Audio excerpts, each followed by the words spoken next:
अब यो 9 दिन नै जसले शक्ति साधना गर्न सक्दैन अथवा 9 दिन नै पूजा आराधना गर्न सक्दैन, उसको लागि शास्त्रले एउटा के बाधा अड्काउ खोलिदिएको छ भने, बाधा अड्काउ फुकाउ के खोलिदिएको छ भने, यो नसक्ने मान्छेले 3 दिन मात्रै भए पनि गर्नु, अनिवार्य गर्नु।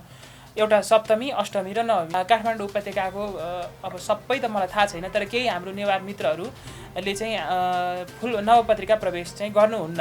नवपत्रिकाको प्रवेश नगरे पनि अब यो काठमाडौँ उपत्यकाका अरू समुदायहरू, खस आर्यहरू भनौँ अथवा अरू जुन समुदाय छन्, उनीहरूले चाहिँ टुडी खेलमा हर्ष बढाइ भएपछि आफ्नो घर घरमा फुलपाती भित्राउँछन् अथवा दसैँ घर अथवा आगम घरमा फुलपाती भित्राउँछन्। अब बलि भनेको चाहिँ अब एकजना मलाई विद्वान महानुभावले भन्नुभएको थियो, यो मलाई एकदम घत लागेको प्रश्न।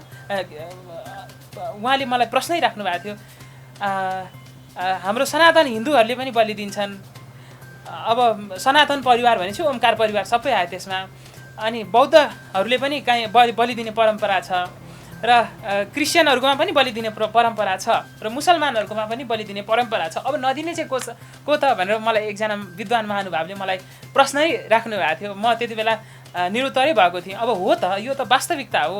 अब बलि नदिने को त, यसको पछाडि के छ? हाम्रो शास्त्रमा 3 प्रकारको बलिको उल्लेख छ। एउटा पशु बलि, अथवा त्यसलाई त्यो छोडौँ एकछिन, त्यो पार्टलाई थाँती राखौँ। एउटा वैदिक बलि, स्मार्त बलि र तान्त्रिक बलि। त्यो नरिवल फोर्ने भन्ने चाहिँ त्यो नयाँ, एकदम बिल्कुल नयाँ चलन हो। अब एकजना मलाई विद्वानले भन्नुभएको थियो, नरिवलको बलि दिनु भनेको त आफ्नै छोराछोरीको टाउको फोर्नु बराबर हो भनेर मलाई एकजना विद्वानले भन्नुभएको थियो। अब त्यो अब यो नरिवलको विषयमा यस्तो छ, यो त बिल्कुल नयाँ चलन हो। अब यही अष्टमीको दिनमा चाहिँ, महाअष्टमीको दिनमा हामीले कुरा गऱ्यौँ भने, महाअष्टमीको दिनमा अब नेवार समुदायहरूले चाहिँ कुक्षी भयो भनेर खान्छन्। अब त्यो परम्परा छ उहाँहरूको। अब त्यसमा चाहिँ 2 महिना चिउरा राखेर विभिन्न परिकारहरू बनाएर समयपछि अर्पण गर्ने, भगवतीलाई थाहा पाइन्छ भनेर एउटा सुराको घडा त्यहाँ स्थापना गरेर त्यसैमा मोहिनी थाप्ने भनेर एउटा पालालाई चाहिँ राखेर घोप्टाएर त्यो स्ट्यान्डमा एउटा त्यहाँ तल बत्ती बालेर त्यहाँबाट कालो टिका बनाउने, त्यो कालो टिका अथवा ध्वाँसोको टिका बनाउने, त्यसैलाई नै मोहिनी भनिन्छ। त्यही मोहिनीबाट नै हाम्रो दसैँको चाहिँ यता नेवार समुदायमा मोहिनी नख भन्ने नाम भएको। त्यसमा चाहिँ अनि दशमीको दिनमा त्यसलाई 3 दिनसम्म, अष्टमीको दिन बाल्ने, नवमीको दिन बाल्ने र बिहान दशमीको दिनसम्म बालेर त्यसमा चाहिँ देवीको आह्वान गरेर त्यसलाई चाहिँ ट्याक्क हाम्रो लगाउने, त्यो टिकाको लगाउने त्यो परम्परा पनि छ। घटस्थापनाको दिनदेखि हामीले पूजा गर्दै आयौँ। त्यो 9 दिन अथवा यो नवमीको दिनमा चाहिँ यो पूर्णता पाउँछ। यसले त्यो पूर्णता पाउनु भनेको अब जुन हामीले चाहिँ सृष्टिबाट सुरु गर्दै आएर माथि त्यसको ठ्याक्क स्थितिसम्म अथवा स्थितिको चरम रूप भनौँ न, त्यो दिनसम्म पुगिन्छ। अब नवमीको खास विशेषता चाहिँ यही नै हो।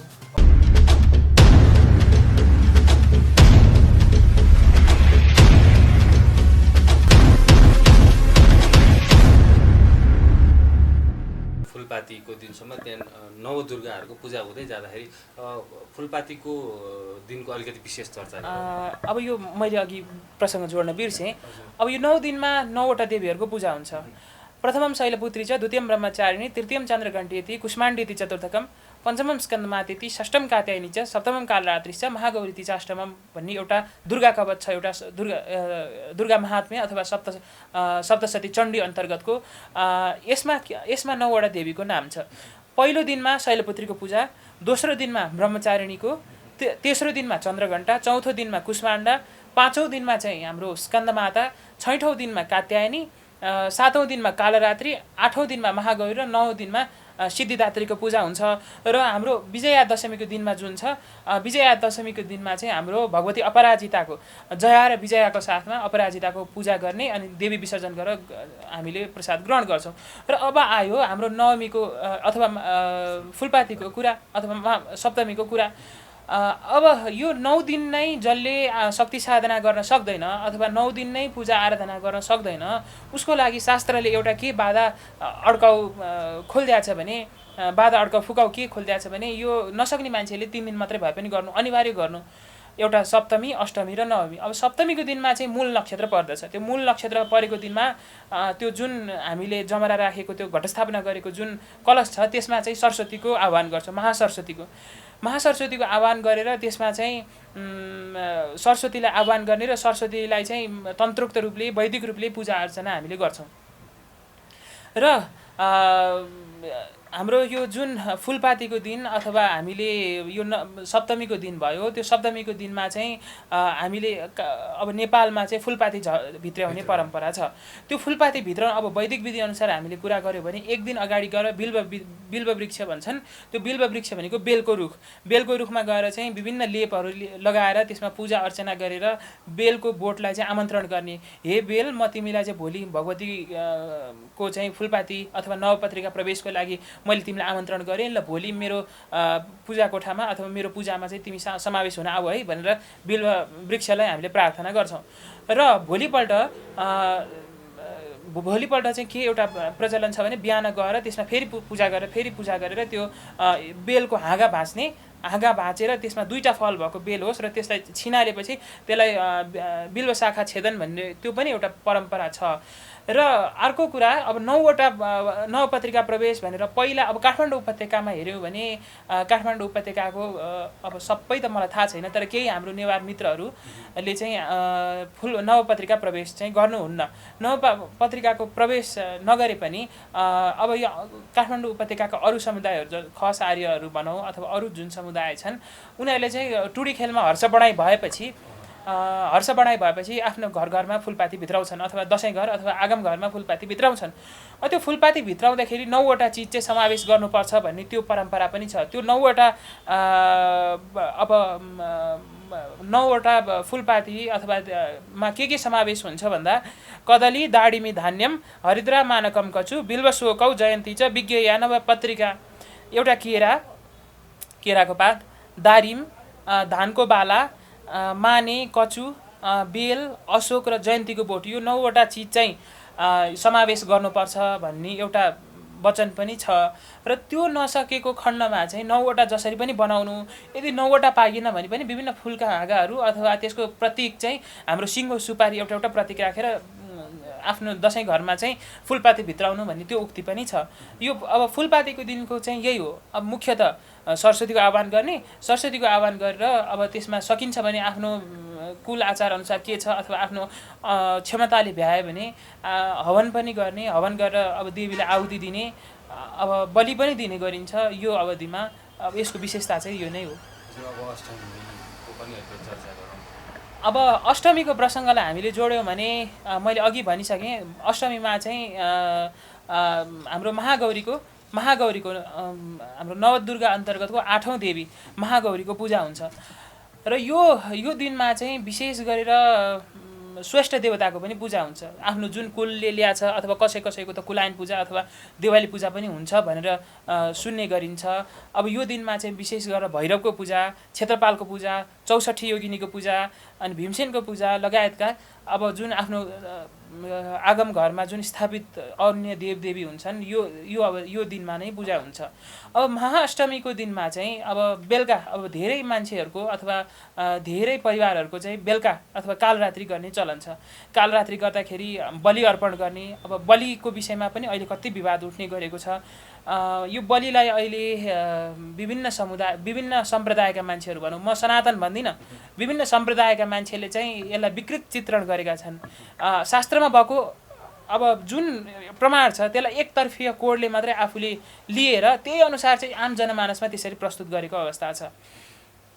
अब कतिपय वेदको पनि कुरा हेरौँ, वेदमा नि कुनै ऋग्वेदको अथवा यजुर्वेदको कतिपय श्लोक यस्ता तात्पर्यका छन् कि हे रुद्र हाम्रो पशुहरूलाई नमार, हे रुद्र हाम्रो पशुहरूको रक्षा गर, यो मात्रै टिपेका छन्। यो मात्रै त पूर्ण सत्य होइन। अब वेदले यतिसम्म हामीलाई छुट दिएको छ।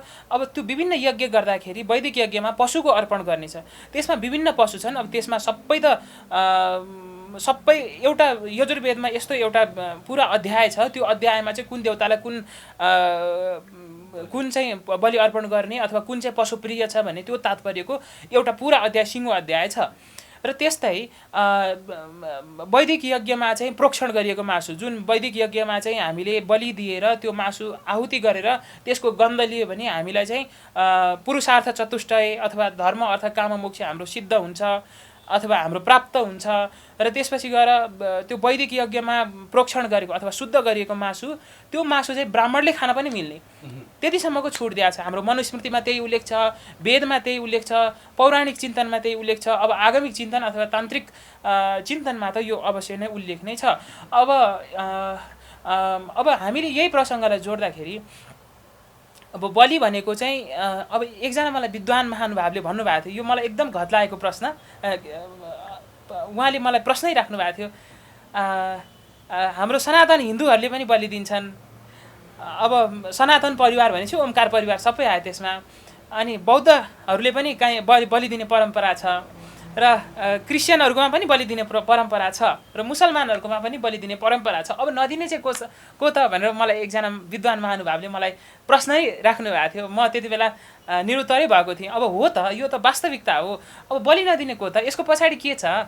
अब हाम्रो समाजमा चाहिँ यसरी उल्लेख गरिएको छ कि बलि दिनै हुन्न, बलि दिनु भनेको त महापातक हो। अब शास्त्रमा बलि छैन भनेर एकतर्फीय चित्रण गरिएको छ कि यो चित्रण चाहिँ बिल्कुल गलत हो। शास्त्रमा हरेक ठाउँमा म यो ठोकुवाका साथ भन्न सक्छु, म दाबी नै गर्न सक्छु। कोही विद्वानले चाहिँ मसँग प्रश्न गर्न आउनुहुन्छ भने शास्त्रीय आधार लिएर आउनुहोस्, शास्त्रीय आधार लिएर त्यसमा चाहिँ यसको चाहिँ शाब्दिक व्याख्या होइन, शास्त्रमा बलिको विरोध मात्रै भएको शब्द मलाई लिएर आउनुहोस्, यो बलि दिनै हुन्न भन्ने कुरा चाहिँ ल म मान्न तयार छु। तर शास्त्रमा यो छैन। शास्त्रले सर्वथा, चाहे वेदले होस्, चाहे तन्त्रले होस्, चाहे चाहिँ स्रोत स्मृतिहरूले होस्, चाहे चाहिँ अन्य पुराणहरूले होस्, चाहे महाभारतले नै किन नहोस्, बलिको त सर्वथा स्वीकार गरेको छ। बलि दिनै हुन्न भन्ने चाहिँ यो बिल्कुल गलत हो। यो त पाखण्डपन हो। म स्पष्ट भन्छु, यो त बलि दिनु हुन्न जसले भन्नुहुन्छ त्यो त महापाखण्ड हो। तर बलि दिनेहरू चाहिँ पाखण्ड हुन् पनि भन्न थाले नि। यो एउटा नवीन सिद्धान्त, मैले भन्छु नवीन सिद्धान्त अथवा यो नयाँ थ्योरी डेभलप भएको छ कि। अब शास्त्रमा उहाँहरूले के भन्नुहुन्छ, बलि विरोधी अभियन्ताहरू जो हुनुहुन्छ उहाँहरूले के भन्नुहुन्छ भने अब यो त जगतको सृष्टि हो भन्नुहुन्छ। अब यो जगतको सृष्टिलाई अब भगवान्ले सृष्टि गर्नुभयो, हामी पनि त्यही, पशु पनि त्यही। अब यसमा चाहिँ पशुलाई मार्ने अधिकार कसले दियो भनेर भन्नुहुन्छ। म अर्को प्रतिप्रश्न राख्छु। हामीले श्वास प्रश्वास गर्दाखेरि हामीले असङ्ख्य जीवाणुहरू, मैले शब्द प्रयोग गरेको छु जीवाणुमा प्राण हुन्छ। त्यो असङ्ख्य जीवाणुहरू चाहिँ आफूले लिनुहुन्छ, भित्रको तातोमा गएर समावेश भएपछि त्यो जीवाणुको चाहिँ इहलीला खतम हुन्छ। अर्को दहीलाई एकदम पौष्टिक र सात्विक शाकाहारी आहार भनेर खानुहुन्छ, त्यही ल्याक्टिक ब्याक्टेरियाकै आधारले अथवा त्यही जीवाणुकै आधारले दहीको सृजना हुन्छ। त्यो दही चाहिँ पकापक खाने, स्वादिष्ट मानेर खाने, त्यसमा पनि त प्राण त प्राण गएको छ। र अर्को पनि प्रसङ्ग, अब हामीले सागपात खान्छौँ, काउली खान्छौँ, त्यसमा पनि त प्राण हुन्छ भन्न खोजे, त्यसमा नि किटाणु हुन्छ, त्यसलाई पनि हामीले नष्ट गरेकै छौँ। पकाउँदाखेरि असङ्ख्य जीवात्माहरू अथवा जीवाणुहरूको चाहिँ अन्त्य भएकै छ। त्यो मात्रै होइन, एउटा मेरुतन्त्र भन्ने पुस्तक छ, श्रीमद् भागवतमा पनि यसको वर्णन छ। त्यो हामीले जुन एउटा धानको बोट जुन हुन्छ, धानको बोटमा पनि त प्राण हुन्छ नि, वनस्पतिमा प्राण हुँदैन, वनस्पतिमा नि प्राण हुन्छ। त्यो वनस्पतिलाई चाहिँ चट्टाचट काटेपछि त्यो धानमा भएको प्राण त मरेन, त्यो चाहिँ नष्ट भएन, त्यसलाई चाहिँ नदेख्ने, त्यो पनि एउटा उदाहरण। र अर्को हामीले अब पशुको सृष्टि कसरी भयो भनेर अब यो हाम्रो मनुस्मृतिको एउटा वचन हेरौँ। यज्ञार्थे पशवो सृष्टा स्वयंभेव स्वयंभुवा अतस्त्वं घातयिष्यामि तस्माद् यज्ञे वधो वध भनेर मनुस्मृतिको 5औं अध्यायको 39औं श्लोकमा यहाँ उल्लेख छ कि यो उल्लेख पशुको सृष्टि नै बलि दिनका लागि भएको हो। हाम्रो सनातन मैले शब्द प्रयोग गर्दैछु, सनातन धर्मको त हाम्रो एउटा सिद्धान्त छ। त्यो सिद्धान्त 84 लाखको सिद्धान्त, हरेक मान्छे, हरेक जीव चाहिँ एउटा पछि अर्को गर्दै हरेक पशु योनिबाट गुज्रिँदै हरेक योनि 84 लाख योनिबाट गुज्रिँदै मान्छेको जुनी प्राप्त गर्छ। मान्छेको जुनी प्राप्त गरेपछि उसले चाहिँ त्यहाँबाट साधना मार्गद्वारा परमपद अथवा मोक्ष प्राप्त गर्छ भन्ने त्यो सिद्धान्त छ। तर एउटा वेदले एउटा अथवा हाम्रो शास्त्रले के एउटा गरिदिएको छ भने, अथवा हाम्रो स्वयं परमात्माले गरिदिनु भए, वेदो साक्षात् नारायण भनेर भनिन्छ नि, एउटा वेद चाहिँ स्वयं नारायणबाट सृष्टि भएको अथवा नारायण नै हो भनेर त्यो गरिन्छ, वेदमा नै उल्लेख छ नि। अब पशुलाई जब हामीले बलि दिन्छौँ, बलि दिएपछि त्यो पशुको तारण हुन्छ अर्थात् उसले चाहिँ विभिन्न कोटिका विभिन्न प्रकारका चाहिँ उसले योनि भोग्नु पर्दैन, ऊ यो 84 लाखको फन्दाबाट सिधै मुक्त हुन्छ। यो बलि दिँदाखेरि उसको चाहिँ सिधै उसको एकदम तिर्यक योनि भनेर भनिन्छ, एकदम सानो खालको योनि, झिङ्गा भुसुना अथवा कुखुराकै किन नगरौँ, हाम्रो बोकाको कुरा गरौँ अथवा घोडाकै कुरा गरौँ अथवा चाहिँ हाम्रो यो भेडाहरूको कुरा गरौँ, यसलाई बलि दिँदाखेरि उसलाई त यतिको चट्ट काट्ने होइन, उसलाई त हामीले पशु गायत्री सुनाइन्छ, उसको तारण होस्, उसको मोक्ष प्राप्त होस् भनेर त्यहाँनिर हामीले विधिपूर्वक गरिन्छ। अनि विधिपूर्वक चाहिँ हरेक देवताहरूको चाहिँ स्थापना गरेर, त्यो खड्गमा पनि देवताको स्थापना गरेर उसलाई नै स्वयं शिवत्वमा उकालेर हामीले बलि अर्पण गरिन्छ। त्यो बलि अर्पण गरेपछि त ऊ यहाँ आउँदैन नि, उसले चाहिँ यो भवजन्जालमा चाहिँ ऊ रुमा लिन परेन नि, उसको त सिधै मोक्ष भयो।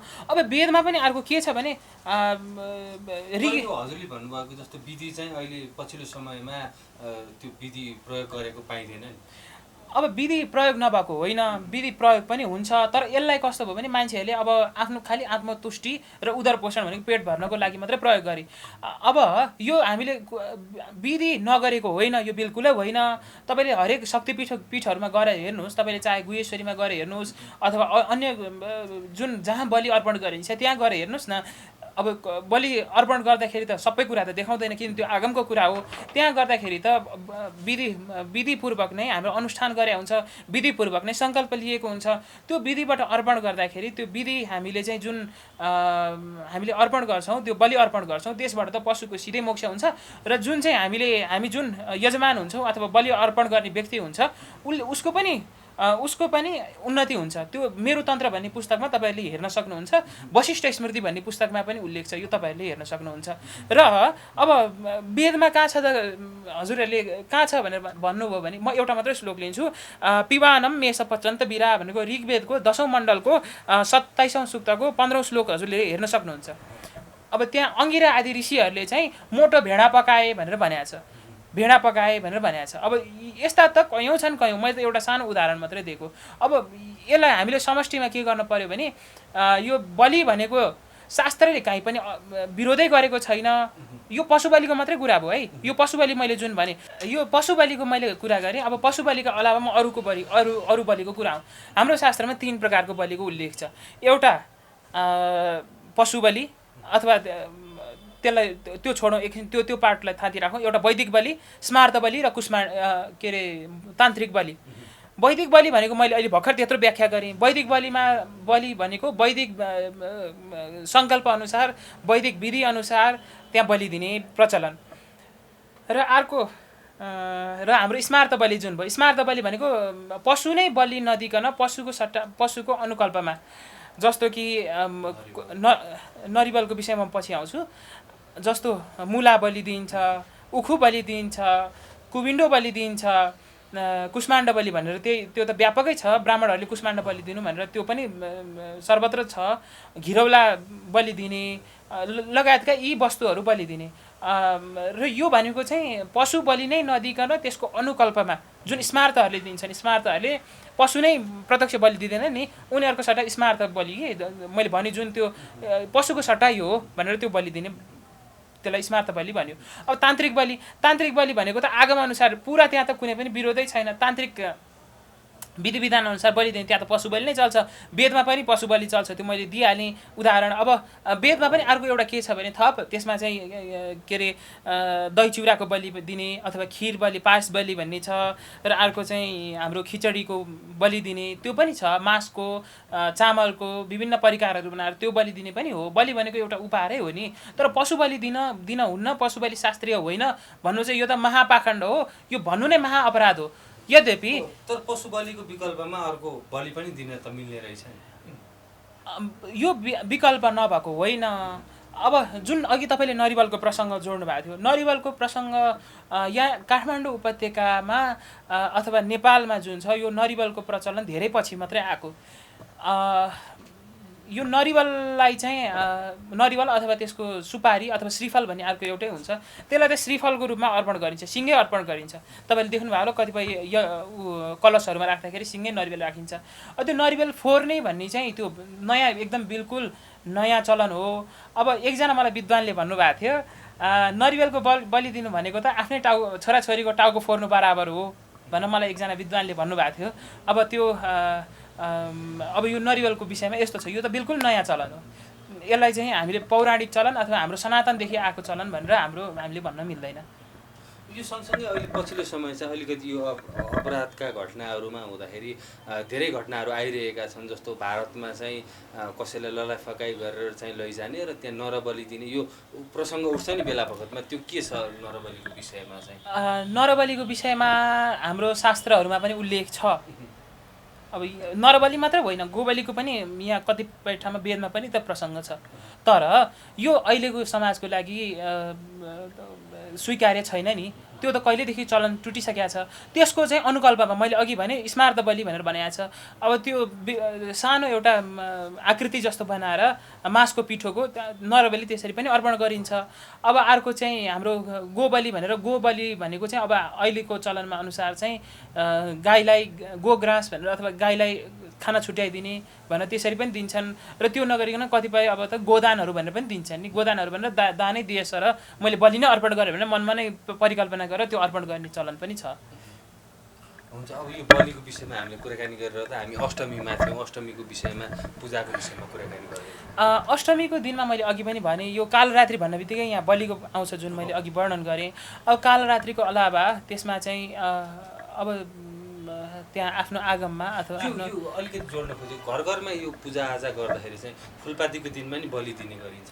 गरिन्छ। फुलपातीको दिनमा नदिने होइन, अब प्रायः जसो मैले इन जेनरलमा धेरै बहुसङ्ख्यकको कुरा गर्दैछु मैले। अब प्रायः जसो त अब अष्टमीको दिनमा भइहाल्यो र नवमीको दिनमा पनि दिने यदाकदा चलन छ।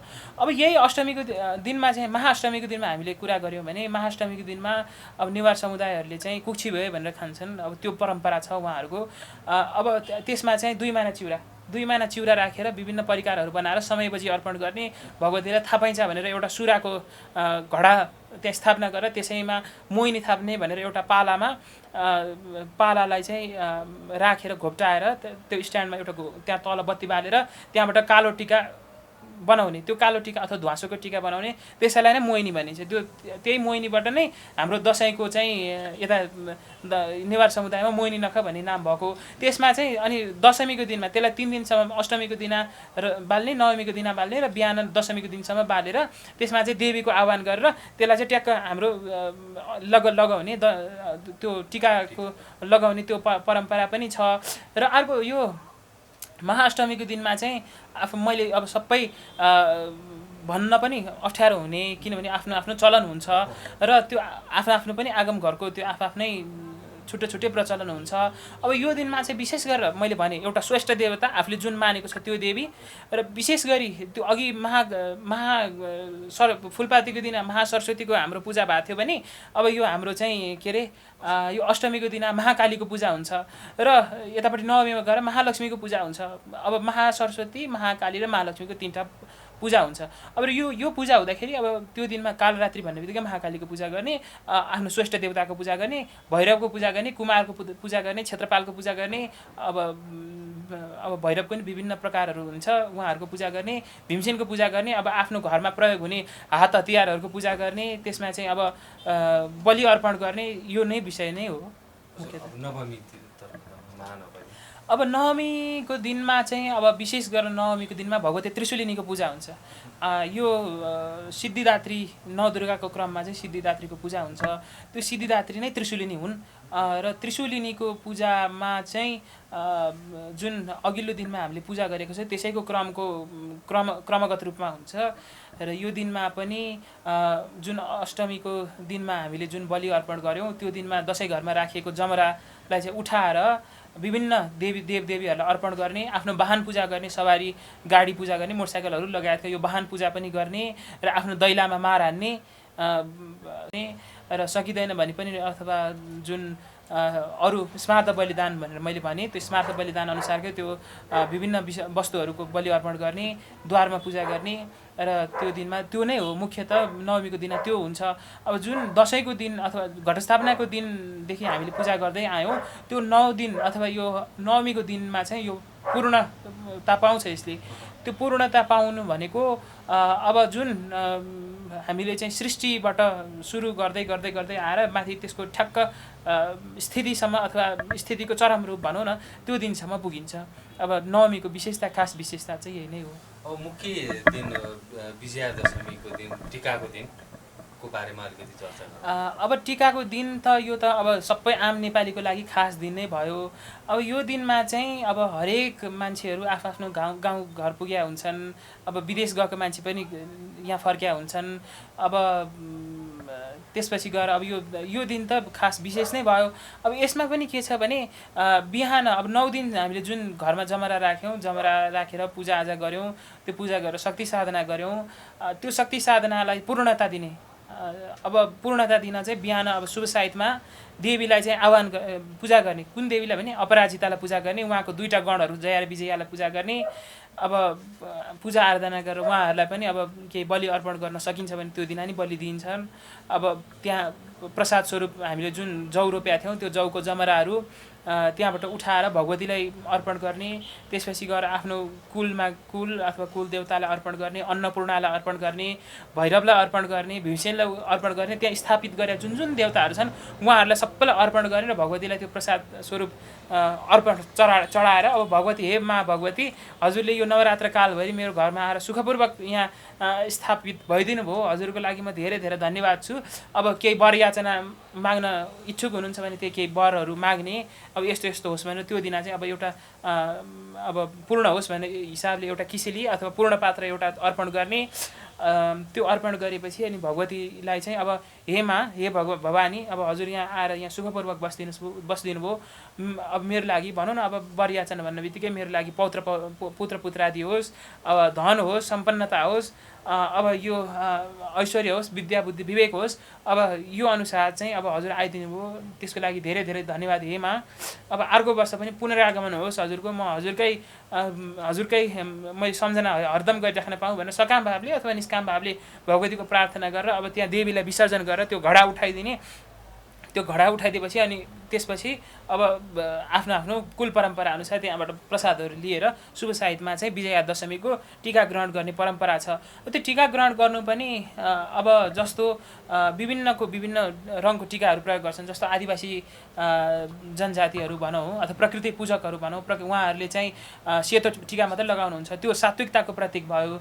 अब यहाँ रातो टिका भनेको रातो रङ भन्ने बित्तिकै शक्ति साधनाको अथवा शक्तिकै प्रतीक भयो। त्यो रातो टिका लगाउँदाखेरि चाहिँ आयु वृद्धि हुन्छ, अब आफ्नो ऐश्वर्य वृद्धि हुन्छ, बल वृद्धि हुन्छ र यो भनेर हाम्रो रातो टिका लगाउँछौँ। रातो टिका लगाएपछि यहाँ निधारमा लगाउँदाखेरि यसलाई आज्ञा चक्र भनिन्छ हाम्रो कुण्डलिनी योगमा। यो कुण्डलिनी योगका यहाँनिर ठ्याक्क रातो टिका लगाएपछि त्यो भगवतीको प्रसादले चाहिँ तलको चक्रबाट कुण्डलीलाई खिच्न मद्दत गरेर यहाँ सहस्रार चक्र भनेर यो माथिको यो ब्रह्मरन्ध्रसम्म पुर्याउनलाई मद्दत गर्छ भनेर त्यो पनि एउटा मान्यता छ। अब समष्टिमा हेर्दाखेरि विजया दशमी भनेकै शक्ति साधनाकै पर्व हो। हामीले घटस्थापनादेखि चाहिँ जमरा राख्दै देवीको आराधना गर्दै पूजा गर्दै अब अष्टमातृकाको पूजा, नवदुर्गाको पूजा, दशमा विद्याको पूजा र अन्य आफ्नो श्रेष्ठ देवताको पूजा, यो पूजा गर्दै आएपछि दशमीको दिन पूर्णता पाउँछ र त्यही भगवतीको प्रसाद अनुरूप अब आफ्नो मान्यजनले सानातिनालाई टिका लगाइदिने त्यो नै मूल परम्परा हो। अन्तिम दिनको कोजाग्रत पूर्णिमाको दिनमा चाहिँ त्यो जमरा सेलाउने गरिन्छ। अब देवी विसर्जन चाहिँ दशमीकै दिनमा भयो। अब बाहिर जिल्लाहरूमा काठमाडौँभन्दा बाहिर जिल्लाहरूमा चाहिँ त्यही विजया दशमीकै केही जिल्ला भनौँ, सबै जिल्ला त नभनौँ, त्यो विजया दशमीको दिनमा मात्रै टिका लगाउने परम्परा रहेछ। र अब यहाँ हाम्रो काठमाडौँ उपत्यकामा चाहिँ 5 दिन यो दशमी पछिको 5 दिन जुन हुन्छ एकादशीदेखि पूर्णिमाको दिनसम्म त्यो दिनसम्म टिका लगाउने परम्परा छ। र कोजाग्रत पूर्णिमाको दिनमा चाहिँ देवी विसर्जन चाहिँ दशमीमै भइसकेको हुन्छ र कोजाग्रत पूर्णिमाको दिनमा चाहिँ अब जमराहरूको जुन त्यो सामग्रीहरू त्यहाँ जुन हुन्छ त्यसलाई चाहिँ फेरि एकचोटि पूजा गरेर अब अघिल्लो दिन चाहिँ अखिल बलिपूर्ति भन्ने हुन्छ। त्यो दिन नि अब आफ्नो आफ्नो कुल परम्परा अनुसार परम्परा छ भने गर्छन् पनि, अब छैन भने गर्ने परम्परा पनि हुँदैन।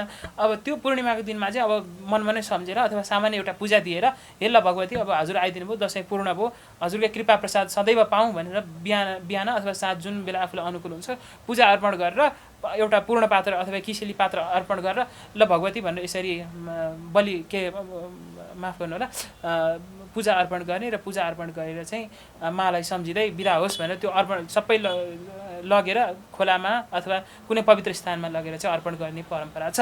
र त्यसका साथसाथै बेलुका चाहिँ कोजाग्रत भनेको को जागरण भएर बसेको छ अथवा को जागेर बसेको छ भनेर त्यो दिनमा चाहिँ भगवती महालक्ष्मी आफ्नो वाहनमा चढेर आफ्नो वाहन उल्लुमा चढेर त्यो दिन चाहिँ आकाश मार्ग भएर विचरण गर्नुहुन्छ अरे। त्यही भएर अब सकेसम्म चाहिँ अब सर्वाङ्ग नग्न भएर बस्ने, अनि सकिँदैन भने अथवा सामान्य जागरण गरेर साँझमा दीपमाला गरेर दीपरात्रि गरेर बत्तीसती बालेर भगवती लक्ष्मीको पूजा गरेर आह्वान गर्ने, पूजा गर्ने, त्यसपछि विभिन्न परिकारहरू चढाउने मालाई हेमा अब शक्तिको साधना अर्पण भयो। अब यो अन्तिम रूपमा म ऐश्वर्य प्राप्त गरौँ अथवा हजुरको कृपा प्रसादले चाहिँ मैले चाहिँ भनौँ न यो कामना छ, यो बरिया चाहिँ मैले प्राप्त गरौँ भनेर आराधना गर्ने, पूजा गर्ने र मालाई सम्झिँदै त्यहाँ अर्पण गर्ने यो परम्परा चाहिँ छ। यहाँलाई यो महत्त्वपूर्ण यो जानकारीको लागि, यो समयको लागि धेरै धेरै धन्यवाद। हस्, धेरै धेरै धन्यवाद। मलाई यति कुरा राख्न दिनुभयो, यसको लागि म धेरै धेरै आभारी छु।